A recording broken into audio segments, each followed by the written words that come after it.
The elevator lurched to a stop between the third and fourth floors with a grinding mechanical wheeze that sounded like the building itself sighing in resignation.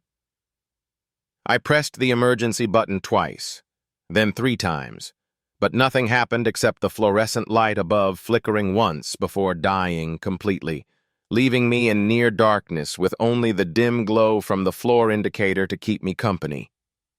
Perfect. Just absolutely perfect. I leaned back against the cold metal wall and closed my eyes, letting out a breath I didn't realize I'd been holding. 26 years old and already feeling like life was just one endless series of minor inconveniences and missed connections. The elevator breaking down felt almost poetic in its timing. I'd been running from another awkward encounter with my roommate's girlfriend who kept dropping hints about setting me up with her cousin, and now I was literally trapped between floors, suspended in mechanical limbo. The silence stretched on, broken only by the distant hum of the building's ventilation system somewhere above. I pulled out my phone to call for help, but the screen showed no signal. Of course. Because why would anything be simple? That's when I heard it. Footsteps in the hallway above, slow and deliberate. Then a voice, muffled through the elevator shaft, but unmistakably warm and concerned.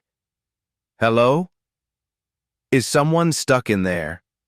I pressed my face closer to the gap between the doors, trying to project my voice upward. Yeah, I'm here. 4th floor, I think. The elevator just stopped. Hold on, let me call the super. Don't panic, this happens more often than it should. Old building, older elevator. There was something about his voice that made me pause. It wasn't the words themselves, but the way he said them. Calm, reassuring, like he was used to being the person who fixed things for other people. I found myself wondering who he was, this mysterious neighbor I'd never encountered despite living in the building for 8 months. I'm Richard, by the way, the voice called down. 4th floor, apartment 4B. Alex, I called back. 3rd floor, 3A. Well, Alex from 3A, looks like we're neighbors.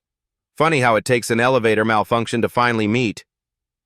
I couldn't help but smile in the darkness. Yeah, I'm not great at the whole neighborly thing. I mostly just try to get from point A to point B without bothering anyone. I've noticed, he said, and I could hear the smile in his voice. You're very efficient with your hellos in the hallway. Barely slow down. Heat crept up my neck. Had I been that obvious about avoiding interaction? I thought I'd been polite enough, but apparently my rush to disappear into my apartment had been noted. Sorry about that, I said. I'm not really... I don't know. Social situations make me weird. Don't apologize. I get it. The city has a way of making us all want to disappear sometimes. Before I could respond, I heard him talking to someone else, the building super, presumably. Their voices were too distant to make out clearly, but I caught fragments. Stuck between 3 and 4. Been acting up all week. Probably going to need the fire department. Fire department. Great. My evening of hiding from social interaction was about to become a very public spectacle involving uniformed first responders and probably half the building coming out to gawk. Alex? Richard's voice was closer now, like he was sitting on the floor right above me. Still here. Good news and bad news. Good news is the super's here and he's working on it. Bad news is it might take a while. The manual release mechanism is stuck, and they might need to call in the professionals. I slumped against the wall. How long is a while? Could be an hour, maybe 2. An hour. 2 hours. Trapped in a metal box the size of a closet with a dead light and no cell service. I felt my chest tighten slightly, not quite panic, but something adjacent to it. The space suddenly felt smaller, the walls closer. You okay down there? Richard must have sensed something in my silence. Yeah, just not great with small spaces. Want me to stay? I was just reading anyway, and I can bring a book out here. Keep you company until they get you out. The offer caught me off guard. When was the last time someone had offered to just stay with me? To sit with my discomfort without trying to fix it or minimize it or rush me through it? You don't have to do that, I said automatically. I know I don't have to, but if you want me to, I will. Such a simple statement, but it hit me with unexpected force. If you want me to, I will. No conditions, no expectations, just a straightforward offer of human companionship from someone who barely knew me. That would be... yeah, that would be nice. Give me 2 minutes. I heard his footsteps retreat, then return. The sound of someone settling onto the floor above me, the soft rustle of pages. What are you reading? I asked, surprising myself.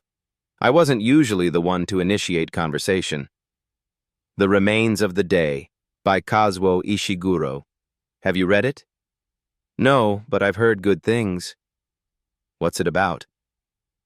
It's about this English butler reflecting on his life and his missed opportunities. There's this undercurrent of regret throughout the whole thing, things left unsaid, chances not taken.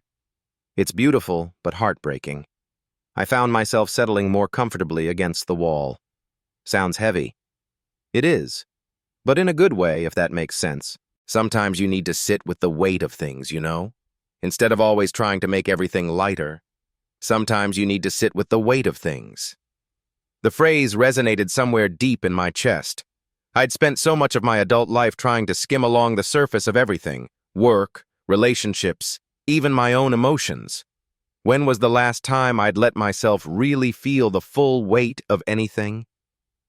I think I know what you mean, I said quietly. What about you? What do you read? Honestly? Mostly just work stuff lately. Technical manuals, industry reports, nothing that would win any literary awards. What kind of work? Graphic design, mostly corporate stuff, logos, marketing materials, website layouts. It pays the bills, but it's not exactly fulfilling. What would be fulfilling?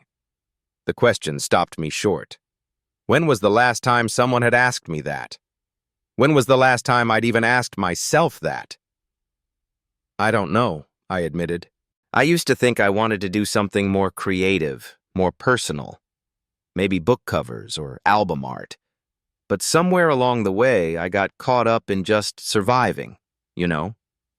Making rent, paying loans, being practical. It's never too late to change direction. Easy to say when you're not drowning in student debt and city rent. Fair point, he said with a soft chuckle. What about you? What do you do? There was a pause long enough that I wondered if he'd heard me.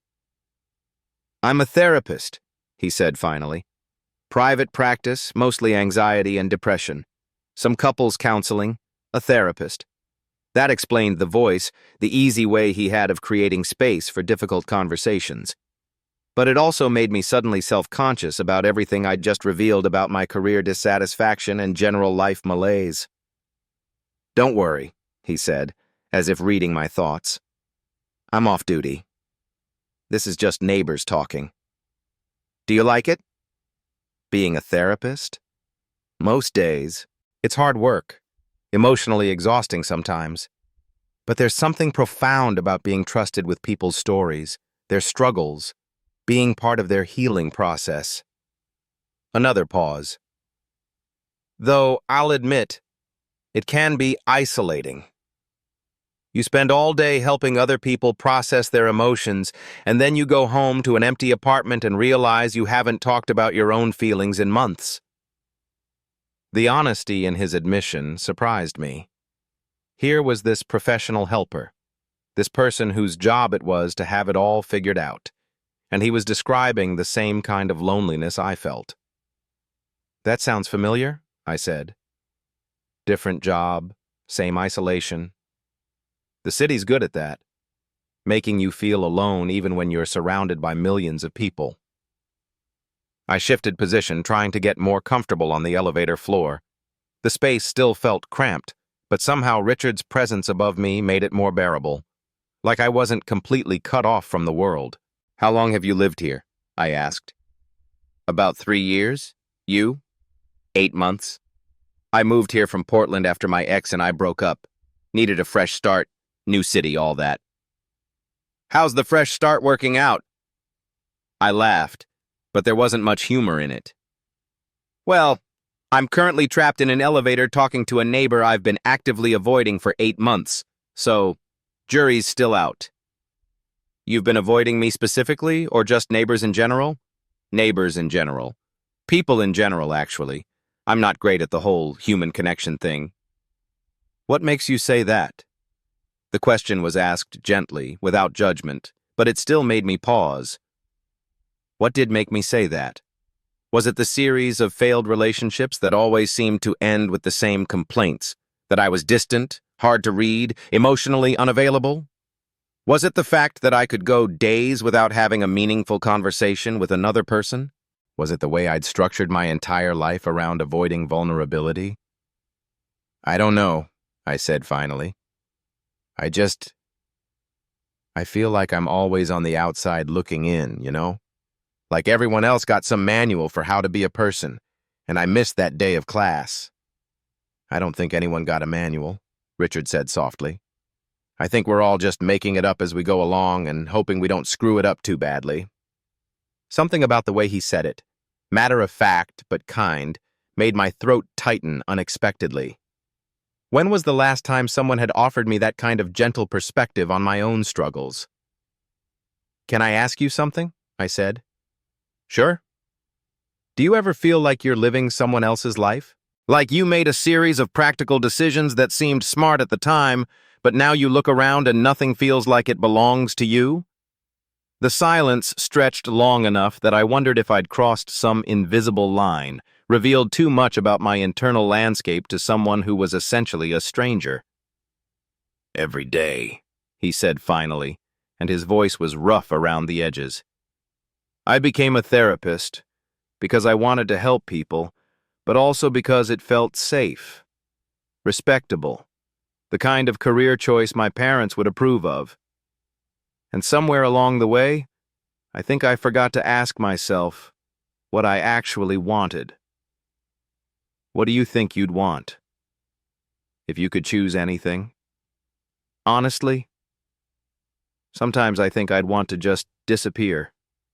Find some cabin in the mountains somewhere and just exist without having to perform being a functional adult all the time. I found myself smiling in the darkness. That sounds amazing, actually. Right? Just wake up when you want to wake up. Spend the day however you want to spend it. Go to bed when you're tired. No meetings, no deadlines, no pretending to be more together than you actually are. Do you think we'll ever do it?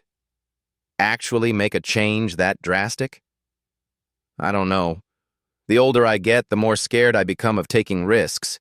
It's like the safety net gets smaller every year. How old are you? I asked, then immediately felt intrusive for asking. 47. You? 26. God, you're young. There was something wistful in the way he said it, like youth was something precious he'd lost and couldn't quite remember having. I don't feel young, I said. I feel tired. Like I've been running on empty for so long I can't remember what it felt like to actually have energy. That's the trap of your 20s, Richard said. Everything feels urgent and permanent at the same time. Like every decision you make is going to determine the entire rest of your life. Isn't it, though? Some decisions, maybe? But most of them? Most of the time, we just think they're bigger than they are because we're living inside them. I considered this, letting the idea settle. It was simultaneously reassuring and terrifying, the notion that most of my choices weren't as consequential as they felt, but also that I had more agency than I'd been giving myself credit for. Alex? Richard's voice pulled me back to the present. Yeah? Thank you. For talking, I mean. It's been a while since I've had a conversation that felt real. Thank you for staying, for keeping me company. Of course. We fell into comfortable silence then, and I realized something had shifted in the small space of our conversation. The elevator didn't feel quite as claustrophobic anymore. The darkness didn't feel quite as isolating. There was something about Richard's presence, even filtered through metal and concrete, that made the world feel a little less empty. I was just starting to relax when I heard voices in the hallway and the sound of tools. The rescue crew had arrived. "Sounds like your freedom is imminent," Richard said. "Yeah, sounds like it." But as I listened to the mechanical sounds of my impending rescue, I realized I wasn't as eager to escape as I'd expected to be. The past hour had been the most genuine human interaction I'd had in months, maybe years. The thought of it ending, of returning to our separate apartments and our separate lives, filled me with an unexpected sense of loss. The elevator lurched slightly, then began to move, first down, then up, then down again as the technicians worked to align it properly with the third floor. After several minutes of mechanical grinding and adjustment, the doors finally slid open with a soft chime. I stepped out into the hallway, blinking in the sudden brightness of the fluorescent lights. The fire department technician, a middle-aged woman with kind eyes, asked if I was okay, if I needed medical attention, if I wanted to file a report. I answered her questions on autopilot, my attention focused on the stairwell door at the end of the hall. After a few minutes, Richard appeared, having walked down from the fourth floor. He was taller than I'd expected, with salt and pepper hair that was slightly disheveled, as if he'd been running his hands through it. He wore a soft gray sweater that had seen better days and dark jeans that fit him well. But it was his eyes that caught me, deep brown, intelligent, with a gentleness that matched his voice. "You okay?" he asked, approaching slowly, as if he didn't want to intrude. "Yeah, I'm fine. Just glad to be out." "I bet." We stood there awkwardly as the fire department packed up their equipment and the building super muttered about needing to call the elevator company in the morning. Other residents had gathered to watch the excitement, but they began to disperse as it became clear the drama was over. Soon it was just Richard and me in the hallway. The elevator doors opened behind us like a mouth waiting to swallow someone else. "Well," I said, suddenly unsure how to navigate this transition from intimate conversation back to normal neighbor politeness. "Thanks again. For staying, I mean. You really didn't have to." "I'm glad I did," he said simply. "It was nice to talk to someone." "Yeah, it was." We stood there for another moment, and I could feel the weight of everything we'd shared settling between us. It felt strange to have revealed so much to someone I'd never really met. Someone who an hour ago had been just another anonymous neighbor in an anonymous building. I should probably... I gestured vaguely toward my apartment door. "Of course." "You've had a long evening." I started to turn away, then stopped. "Richard?" "Yeah?" "If you ever want to continue that conversation about escaping to a mountain cabin, I'm in 3A. He smiled then, and it transformed his entire face. "I'll keep that in mind." I unlocked my apartment and stepped inside, closing the door behind me with a soft click. But instead of feeling the usual relief of being in my own space, I felt oddly hollow. The apartment seemed quieter than usual, emptier. I found myself thinking about Richard upstairs, probably settling back into his evening routine, maybe picking up his book again. I went to the kitchen and made myself a cup of tea, then sat on my couch and stared at the blank wall opposite me. My laptop was open on the coffee table, a half-finished logo design glowing on the screen, but I couldn't bring myself to focus on work. Instead, I kept thinking about the conversation we'd had, the way he'd listened without trying to fix anything, the way he'd shared his own struggles without making it a competition or a comparison. When was the last time I'd talked to someone who made me feel heard rather than judged? My phone buzzed with a text from my roommate. "Out with Emma tonight, probably won't be back till late. Hope you're not too bored without us." I stared at the message for a long time before typing back. "Not bored at all. Had an interesting evening, actually." It was true, I realized. For the first time in months, I'd had an evening that felt significant, rather than just another day passing by in the endless sequence of days that made up my life. I was getting ready for bed when I heard footsteps in the hallway above me, Richard moving around his apartment. I found myself listening more carefully than I usually did to the sounds of the building, mapping his movements through the creaking of floorboards. It was oddly comforting, knowing he was there, knowing that there was someone in this anonymous building who had seen a glimpse of who I actually was beneath the polite stranger facade. The next morning, I left for work at my usual time, but found myself walking more slowly through the lobby, half hoping I might run into Richard. I didn't, but as I waited for the subway, I realized I was looking forward to coming home in a way I hadn't in months. The day passed in its usual blur of client meetings and design revisions, but I found my attention wandering more than usual. I kept thinking about the conversation we'd had about career satisfaction, about the gap between what we thought we wanted and what we'd actually chosen. During my lunch break, I found myself browsing job listings for creative positions I'd normally dismiss as impractical. When I got home that evening, I stood in front of the elevator for several long seconds before deciding to take the stairs instead. As I reached the third-floor landing, I heard footsteps above me, someone coming down. I slowed my pace, my heart rate picking up slightly. It was Richard, carrying a bag of groceries and looking like he'd had as long a day as I had. "Hey," he said when he saw me, and his face lit up with genuine pleasure. "How was your first day of post-elevator freedom?" "Surprisingly normal," I said, though I have to admit I took the stairs. He laughed. "Smart choice.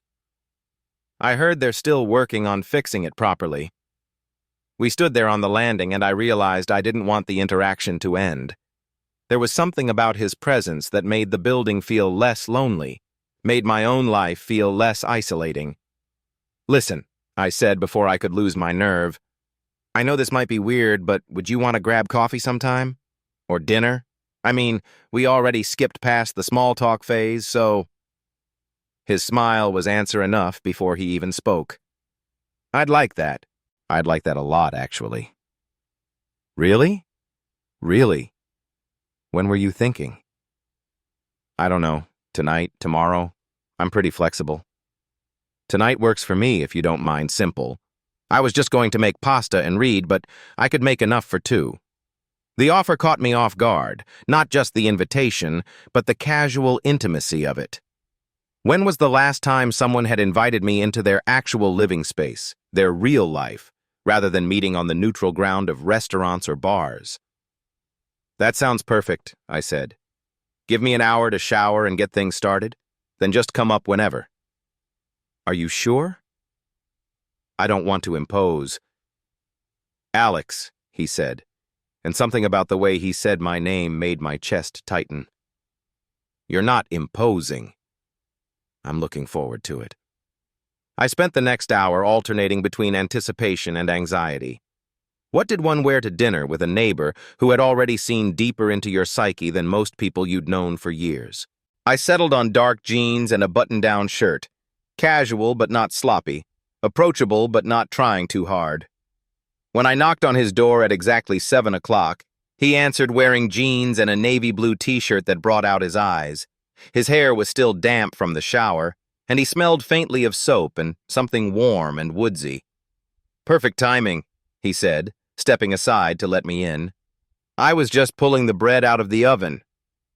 His apartment was the same layout as mine, but felt completely different, warmer, more lived in, more intentional. Books lined every available wall space, plants crowded the windowsills, and soft jazz played from speakers I couldn't see. It was the kind of space that felt like someone actually lived there rather than just sleeping there between workdays. "This is beautiful," I said, and meant it. "Thanks.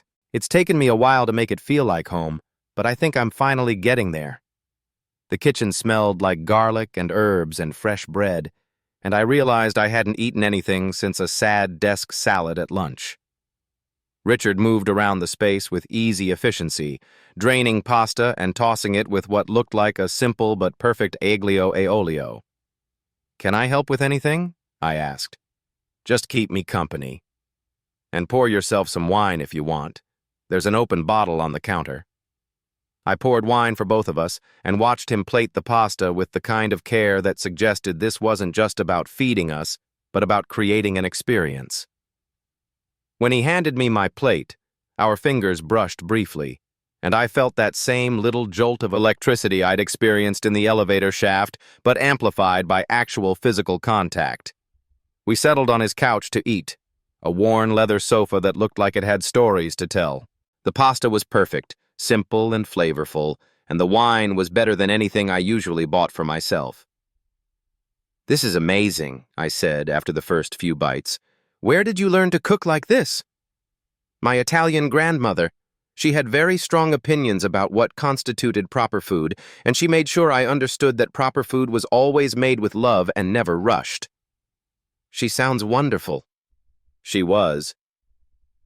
She died when I was in graduate school, but I still hear her voice sometimes when I'm cooking. "Ricardo," she'd say.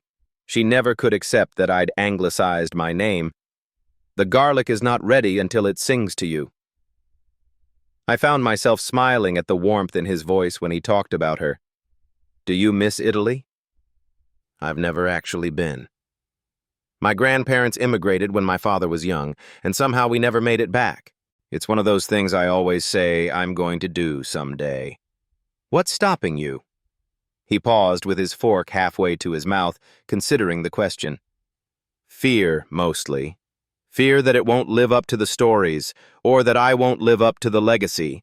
Fear that I'll discover I'm just an American who happens to have an Italian last name. Or you might discover that you belong there in a way you never expected." "True," he said thoughtfully. "When did you become so optimistic about other people's dreams?" "I think I'm better at believing in other people's possibilities than my own." "Why is that, do you think?" I took a sip of wine, buying myself time to consider the question. "Because other people's dreams don't require me to risk anything. I can encourage you to go to Italy without having to face whatever it is I'm avoiding in my own life." "And what are you avoiding?" The question hung in the air between us, and I realized we'd crossed back into that territory of unexpected intimacy that had characterized our elevator conversation. There was something about Richard's presence that seemed to invite honesty, to make vulnerability feel safe rather than dangerous. "Everything," I said finally. "I'm avoiding everything. Real relationships, career risks, any kind of commitment that might turn out to be a mistake. I've gotten really good at living a life that can't disappoint me because I never expect anything from it." "That sounds exhausting." "It is. But it's also safe." "Safe from what?" I set down my wine glass and leaned back against the couch, trying to find words for something I'd never really articulated before. "Safe from caring too much about something and losing it. Safe from wanting something badly and not getting it. Safe from being the kind of person who gets invested in things that might not work out." Richard was quiet for a long moment, and when I looked at him, his expression was thoughtful rather than judgmental. "Can I tell you something?" he said finally. "Of course.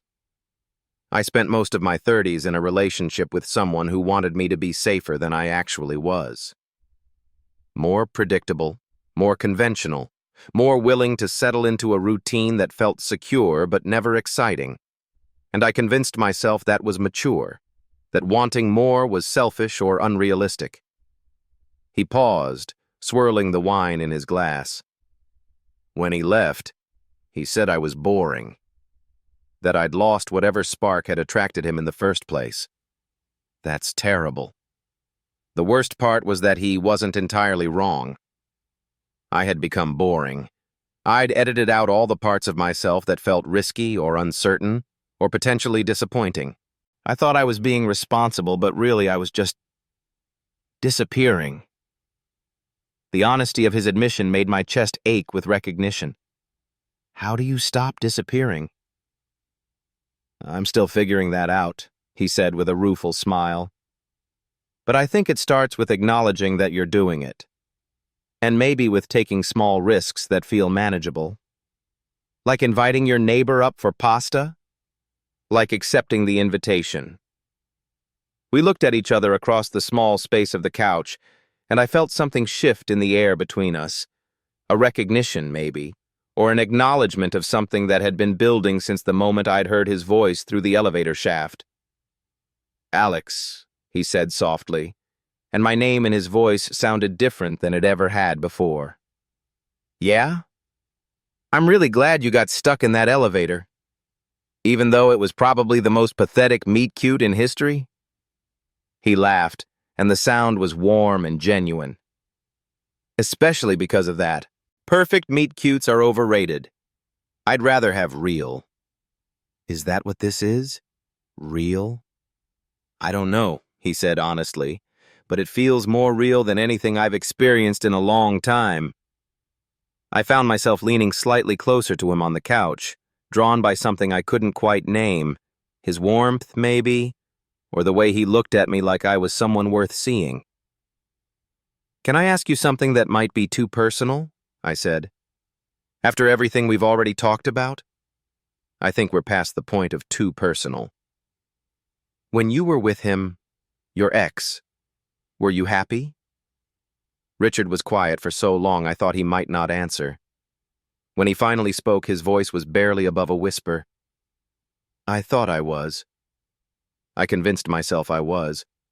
But looking back now, I think I was just comfortable. There's a difference, isn't there, between happiness and just not being actively unhappy?" "Yeah," I said, thinking of my own relationship history, the way I'd stayed in situations that felt fine rather than risking the search for something that felt right. "I think I've spent most of my adult life settling for not actively unhappy." "What would actively happy look like, do you think?" The question caught me off guard, and I realized I didn't have an easy answer. What would actively happy look like? When was the last time I'd even allowed myself to imagine it? "I don't know," I said finally, "but I think it would involve feeling like myself around another person. Not having to perform or edit or translate myself into something more acceptable." "That sounds nice." "What about you?" "I think it would involve feeling seen, really seen for who I am rather than who I'm supposed to be or who someone wants me to be." He paused, looking down at his hands, and maybe feeling brave enough to see someone else the same way. The vulnerability in his voice made something tender and protective rise in my chest. Here was this man who spent his days helping other people navigate their emotional landscapes, and he was describing the same fundamental longing for connection that I felt. "Richard?" "Yeah." "I see you." The words came out softer than I'd intended, but they felt true in a way that surprised me. In the span of 2 conversations, I felt like I'd gotten a glimpse of something real and essential about this man. His gentleness, his thoughtfulness, his carefully hidden longing for something more than the safe life he'd built. He looked up at me then, and his eyes were bright with emotion. "I see you too." We sat there in the warm glow of his living room lamps, the remains of our dinner forgotten on the coffee table, and I felt something I hadn't experienced in years. The sense that I was exactly where I was supposed to be, with exactly the person I was supposed to be with, in exactly the moment I was supposed to be in. It was terrifying and wonderful and completely unexpected, and I realized that for the first time in longer than I could remember, I didn't want to be anywhere else. The evening stretched on, filled with conversation that meandered through childhood memories and travel dreams and books we'd loved and fears we'd carried. At some point, Richard put on more music, something soft and instrumental that seemed to wrap around us like a blanket. At some point, we moved closer together on the couch, not quite touching, but close enough that I could feel the warmth radiating from his body. I found myself studying the details of his face in the soft light, the lines around his eyes that spoke of years of smiling and thinking and feeling, the silver threading through his hair, the gentle curve of his mouth when he listened to something I was saying. He was beautiful in a way that had nothing to do with conventional attractiveness and everything to do with the way his external features seemed to perfectly match the person I was getting to know. "It's getting late," he said eventually, glancing at the clock on his bookshelf. It was nearly 11, much later than I'd intended to stay. "Yeah, I should probably—" I started to stand, then stopped, suddenly reluctant to end this perfect evening and return to the isolation of my own apartment. Richard seemed to understand my hesitation because he stood as well, but slowly, as if he too was reluctant to see the night end. "Thank you," I said as we made our way to the door. "For dinner, for the conversation, for all of it. Thank you for coming up. For taking the risk." We stood there in his doorway, and I could feel the same kind of charged silence that had ended our elevator conversation. The sense that we were balanced on the edge of something significant, something that could change everything if we were brave enough to let it. I was reaching for the door handle when Richard spoke, his voice soft and uncertain. "You don't have to go yet, if you don't want to." My lonely older neighbor changed my life. Forever. Gay Story. Part 2. The words hung in the air between us like a delicate thread, shimmering with possibility and terror. You don't have to go yet, if you don't want to. I stood there in his doorway, one foot already in the hallway, the other still planted firmly on his worn welcome mat. The rain outside had intensified, drumming against the windows with an urgency that seemed to echo the thundering of my heart. Behind me, Thomas waited. I could feel his presence like warmth at my back, patient and steady, but I knew he was holding his breath just as much as I was. The word escaped before I could stop it, barely more than a whisper. I turned slowly, afraid that any sudden movement might shatter whatever fragile moment we'd found ourselves in. His eyes met mine, and I saw something there I hadn't noticed before, or perhaps hadn't allowed myself to see. Vulnerability. Hope. The same terrifying longing that had been gnawing at my chest for weeks. "The rain's getting worse," I said finally, though we both knew it was an excuse. A thin justification for what we both wanted, but were too afraid to name. He nodded, stepping back slightly to give me room to enter. "It is." "You'd get soaked walking back to your place." I crossed the threshold again, and he closed the door behind me with a soft click that somehow felt monumental. The sound of the rain immediately became muffled, creating a cocoon of intimacy around us. The apartment felt different now, warmer, smaller, charged with an electricity that made the air itself seem to shimmer. "Would you like some coffee?" he asked, his voice carefully neutral. "Or tea?" "I think I have some herbal tea somewhere." "Coffee's fine," I replied, though I wasn't sure I could handle caffeine with my nerves already frayed to their breaking point. But it gave us something to do, a ritual to hide behind while we figured out what this moment meant. I followed him to the kitchen, noticing details I'd somehow missed before.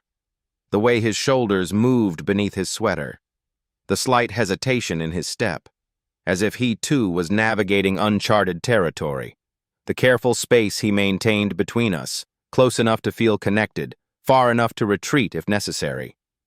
He moved around the small kitchen with practiced efficiency, filling the kettle, retrieving mugs from the cabinet.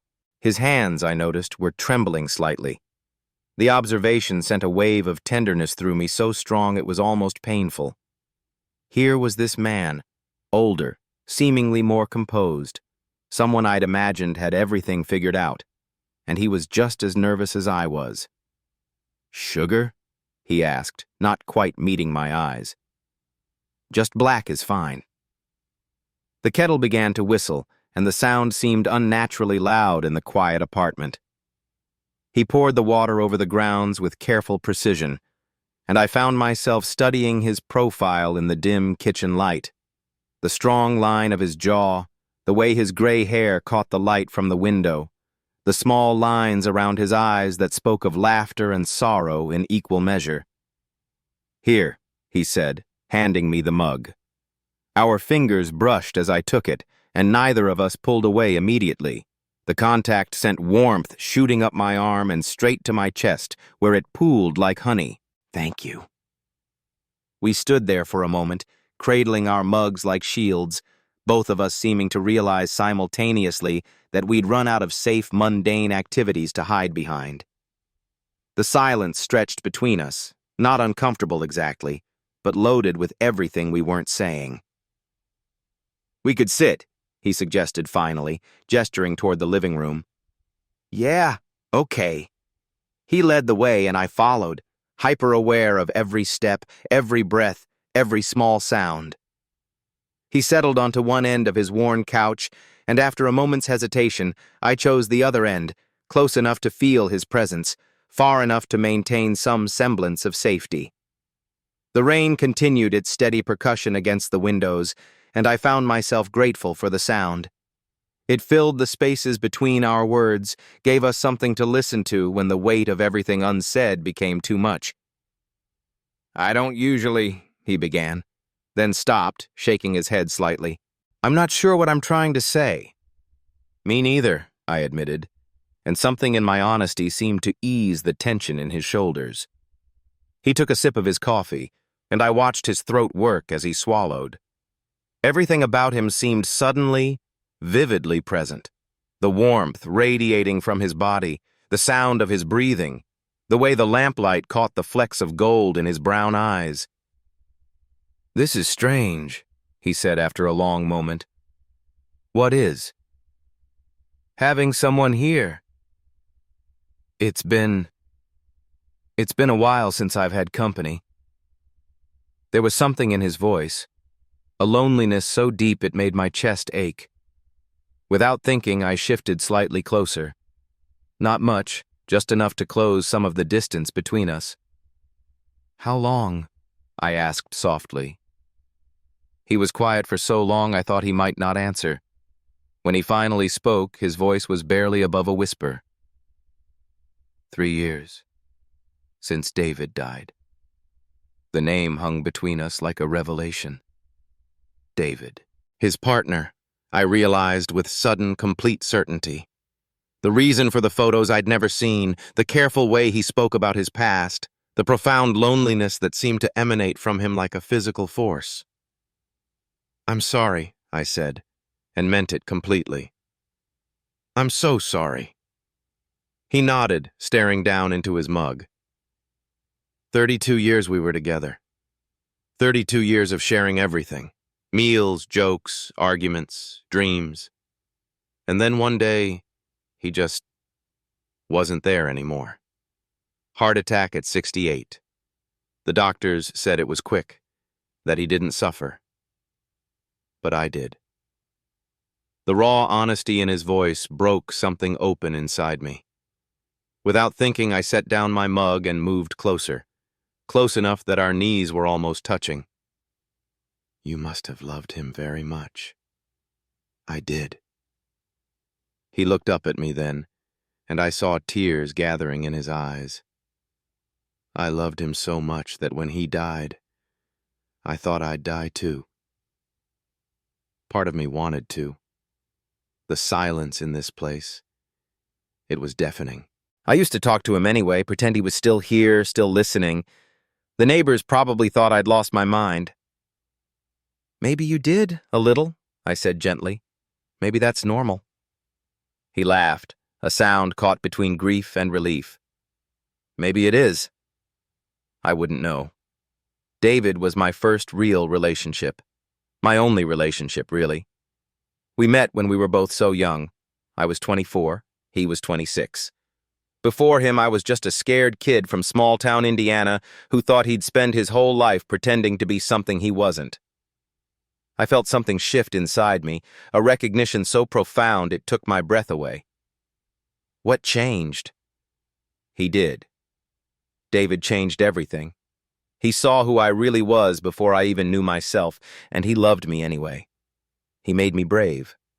The way he said it, with such reverence, such gratitude, made me understand something fundamental about love that I'd never grasped before.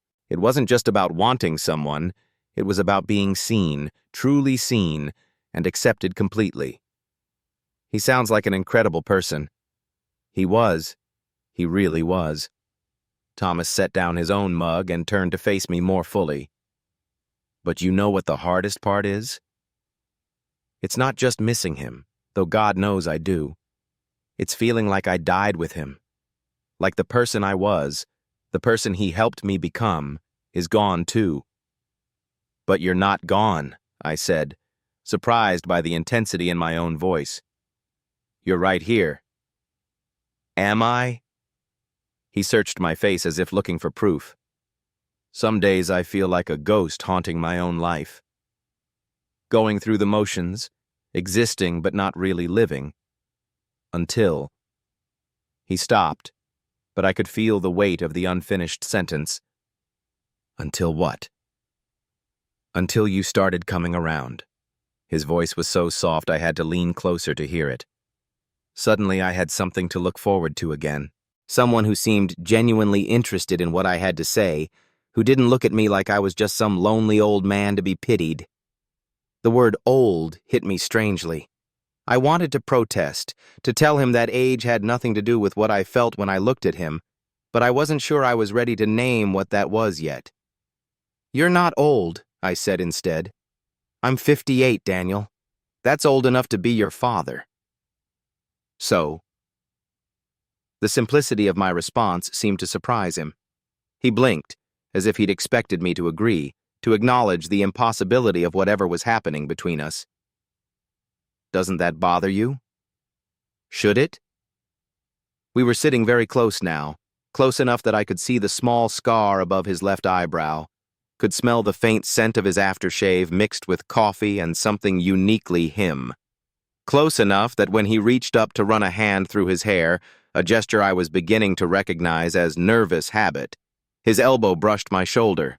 I don't know what I'm doing, he confessed. It's been so long since I've wanted. He trailed off, shaking his head. I'm not even sure what I'm trying to say. Maybe you don't have to say anything right now. The suggestion hung between us, and I saw something in his expression soften. Relief, maybe, or gratitude that I wasn't pushing for definitions or declarations.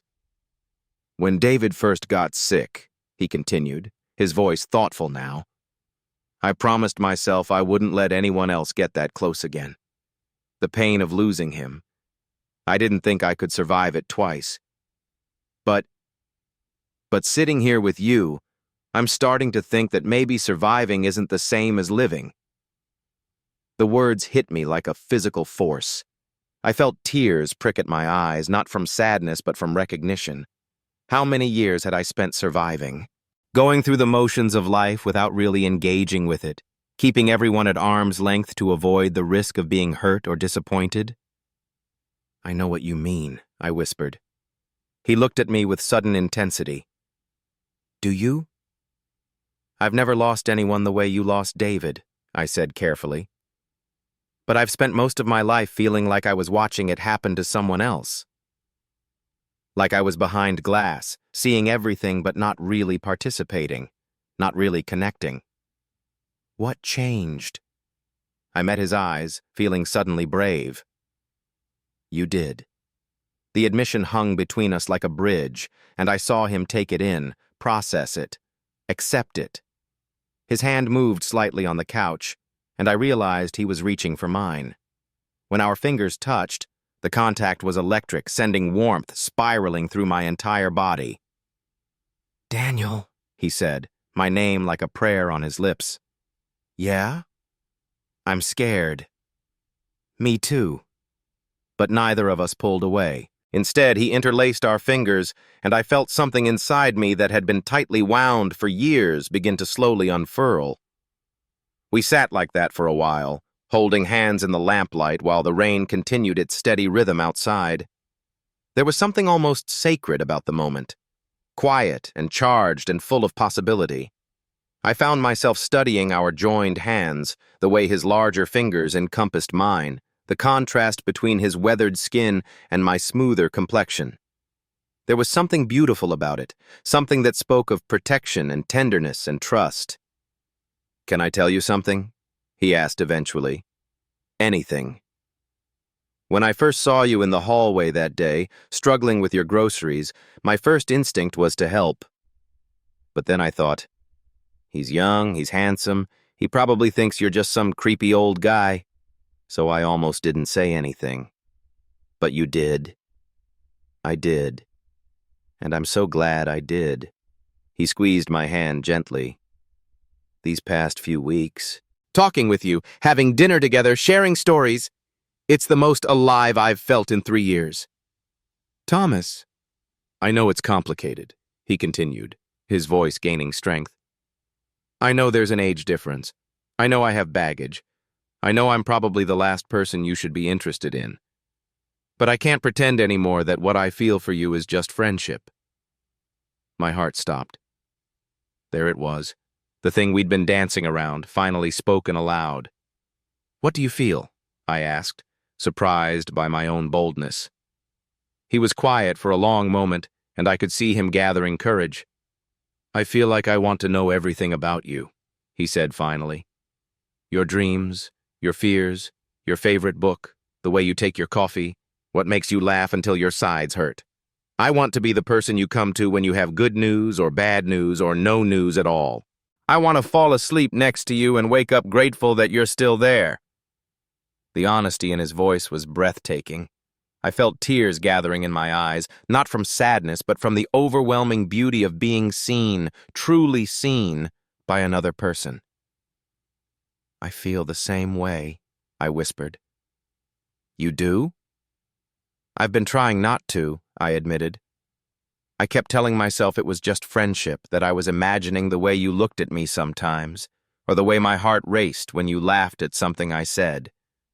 But I can't pretend anymore either.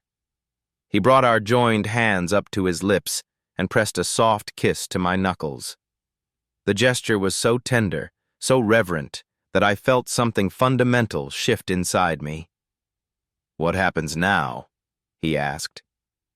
I don't know, I said honestly, but I'd like to find out.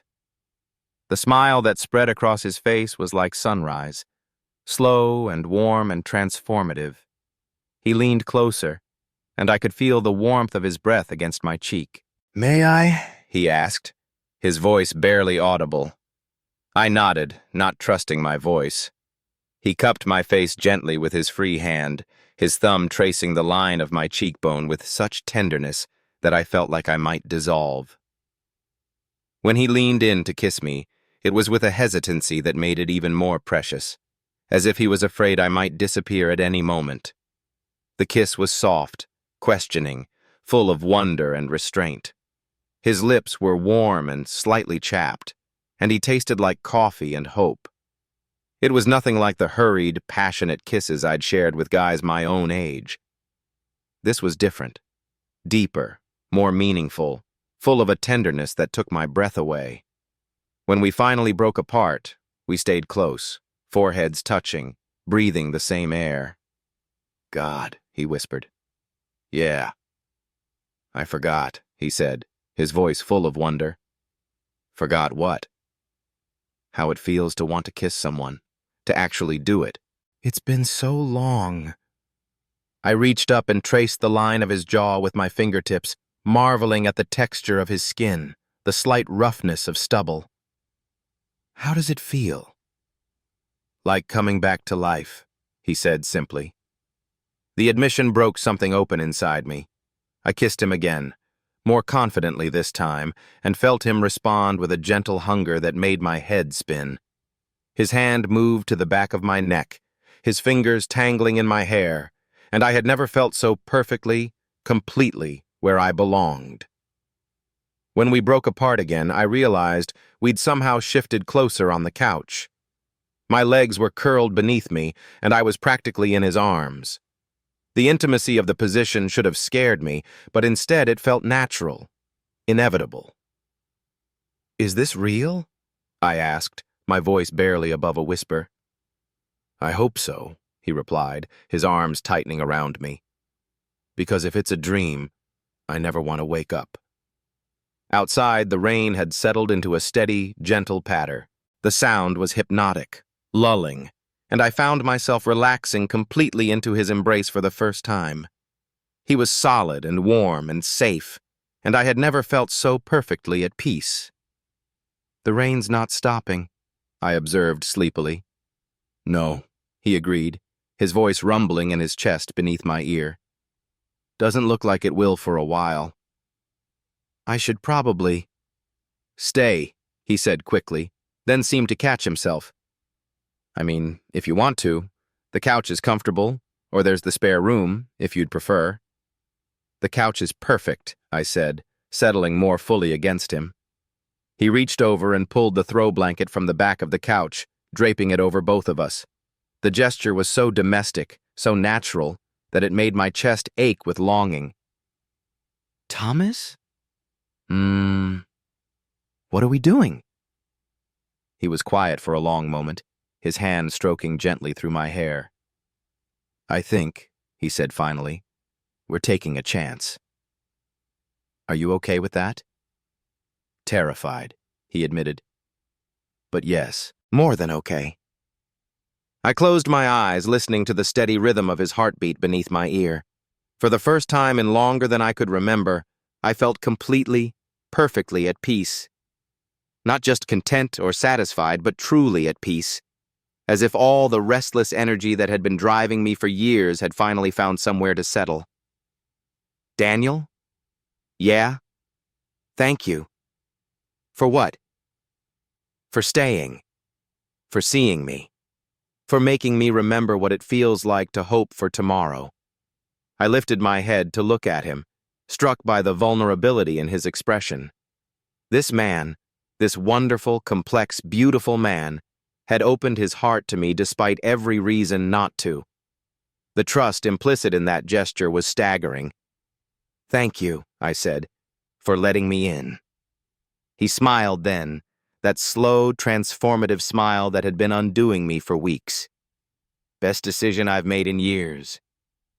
I settled back against his chest, and we fell into comfortable silence.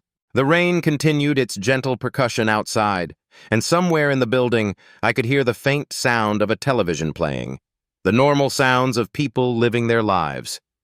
But here, in this small circle of lamplight and warmth, it felt like we were the only two people in the world. "I keep thinking I'm going to wake up," I admitted quietly. "If you do," he said, his voice already heavy with sleep, "wake me up too." I smiled against his chest, feeling something deep and warm unfurling in my chest. Whatever this was, whatever we were becoming, it felt real and precious and fragile all at once. Like holding something beautiful made of glass, knowing that it could shatter at any moment, but unable to resist the urge to hold it close anyway. "Thomas? I'm glad I stayed." "Me too," he murmured, his voice thick with contentment. "Me too." The last thing I remembered before sleep took me was the feeling of his hand in my hair and the steady rhythm of his breathing beneath my cheek. Outside, the rain continued to fall, washing the world clean, carrying away the last of our pretenses and fears. When morning came, I thought drowsily, everything would be different. We would have to figure out what this meant, how to navigate the complexities of age and experience, and the frightening vulnerability of caring for someone. But for now, in this perfect moment suspended between sleeping and waking, between what was and what could be, I allowed myself to simply exist in the warmth of his arms. The future stretched ahead of us, uncertain and full of possibility. But for the first time in my life, the uncertainty didn't scare me. Whatever came next, we would face it together, and that was enough. As consciousness finally slipped away, I felt him shift slightly, his arms tightening around me protectively, and I knew, with a certainty that went bone deep, that I was exactly where I was meant to be. The rain continued to fall, a gentle benediction on the beginning of something new, something precious, something that would change both our lives forever. And in the quiet of that rain-washed night, two lonely hearts found their way to each other at last.